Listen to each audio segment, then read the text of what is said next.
BJP এবং তৃণমূলের পর এবার পানিহাটিতে মৃত ডাক্তারি ছাত্রীর বাড়িতে এলেন সিপিআইএম নেতা সুজন চক্রবর্তী।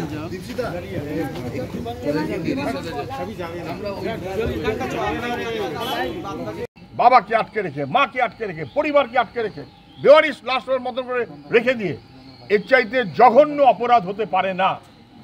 এর চাইতে জঘন্য অপরাধ হতে পারে না।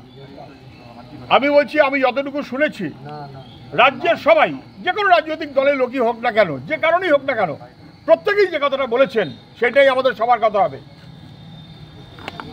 এখানকার বিধায়ক আমি শুনলাম একই কথা বলেছেন, জঘন্যতম অপরাধ, এর চূড়ান্ত শাস্তি শেষ পর্যন্ত ক্যাপিটাল পানিশমেন্ট হতে হবে। আমি সেই কথাটাই বলছি, সুজন না, আমি সেই কথাটাই বলছি। একেবারে যে অপরাধ তা খতিয়ে দেখতে হবে। কেন পুলিশ ধামাচাপা দিল? কেন হাসপাতাল থেকে সুইসাইড বলে জানানো হলো? কে অপরাধী? ওই কে একটা সিভিক পুলিশ ঘুরে বেড়াচ্ছে, ব্যাস হয়ে গেল, আর কেউ না। যারা ধামাচাপা দিতে চেয়েছেন তারা অপরাধী, এবং এই সমস্ত অপরাধীদের চিহ্নিত করে যে পুলিশ এই অপরাধ করেছে তারপর ভরসা রাখা যায় বলে আমি মনে করি না।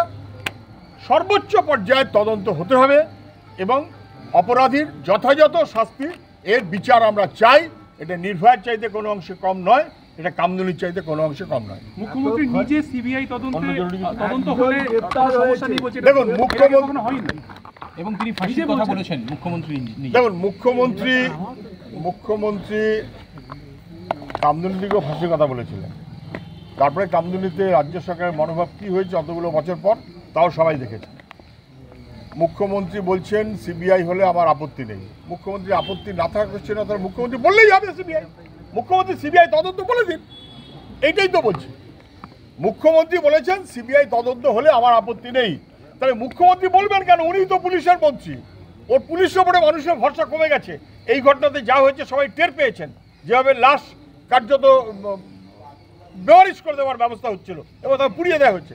তাহলে সিবিআইকে নির্দেশ দেওয়াটা বা সিবিআইকে দায়িত্ব দেওয়াটা তো মুখ্যমন্ত্রীর কাজ।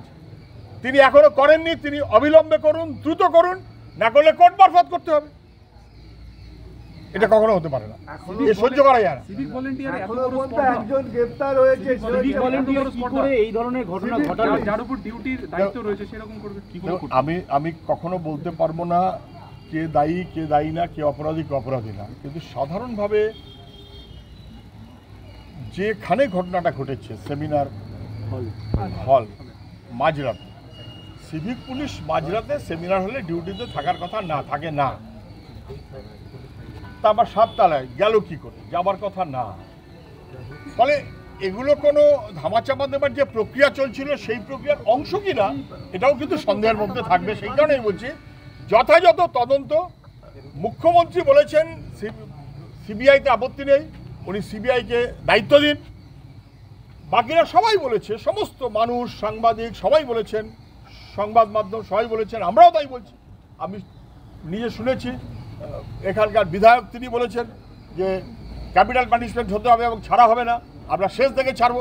সেই মনোভাব নিয়ে বিধায়ক প্রথমে নিন্দা করুন যেভাবে পুলিশ এই ঘটনাটাকে ধামাচাপা দেওয়ার চেষ্টা করেছে, নিন্দা করুন, এবং তারপর পুরোপুরি যেন বিচার হয় তার জন্য সবাই সহমত থাকে। এখনো পোস্টমর্টমের রিপোর্ট পরিবার পায়নি।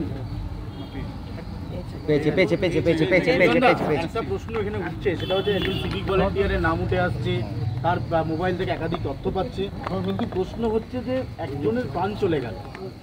এই যে পুলিশের নিষ্ক্রিয়তা, এটা নিয়ে বামপন্থী ছাত্র সংগঠন, বামপন্থী যুব সংগঠন